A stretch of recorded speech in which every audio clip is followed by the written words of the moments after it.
The Springville Police Department is now pleading with City Council to find funding for a school resource officer program. Let me explain the situation. There are 3 county schools within the city limits. And those resource officers for those schools coming from the sheriff's office.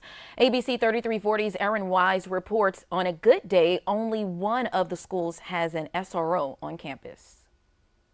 How can I protect these people? Bottom line, how are we going to do it?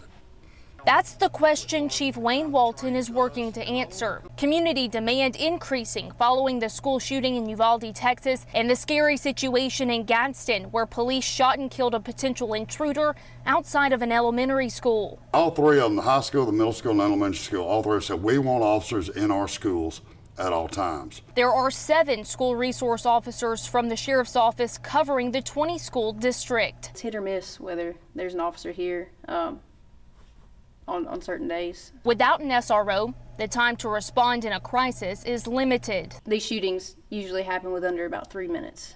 An officer's response time is well over that, 5 to 8 minutes, so it can be devastating. Funding, the big issue. And everything that you do costs money. And that's where the bottom line is. I mean, everybody's for it. Hey, who wouldn't be for it? But little towns like Springville and smaller cities like us, we've got to find the funding. Councilwoman Sherry Reeves working with the department to find the money. If anything happens to these children or anybody in that school, then the blood's going to be on us. A grant to cover 75% of 3 officers' pay for 3 years has been applied for. However, after those 3 years, the city would take over the full amount. That's leaving many questions about future funding. In Springville, ERIN ABC 3340 News. In the meantime, the police department has increased patrols around schools. Chief Walton adding his department trains monthly for active shooter situations.